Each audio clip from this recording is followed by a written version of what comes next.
Kaya pala ganito ang naging resulta ng kapalaran ko. Kasi alam ng Diyos na kaya ko. Sa edad kong to, napagod na akong magmadali.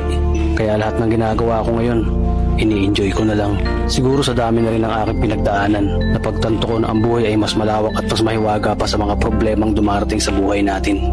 Tumatanda na tayo, baka sa kakahabol natin sa masagana at maayos na buhay, ay hindi na natin na-enjoy ang buhay.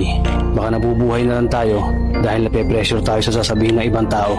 Marami na rin akong mga naging maling desisyon sa buhay, pero lahat yun nagsilbing aral sa akin at natuto ako sa mga pagkakamali ko. May mga taong sobra nating mamahalin at bibigyan ng halaga, pero ibabalik lang sa atin ay kabiguan at matinding trauma. Kaya wag nating lilingunin ng mga taong tulad nila dahil mas payapa kapag hindi ka na interesadong malaman pa kung ano pang balita sa kanila. At wag mong idepende ang sarili mo sa kahit kanino. Tandaan mo, kahit sarili mong anino, iiwan ka din nito kapag madilim na ang paligid mo.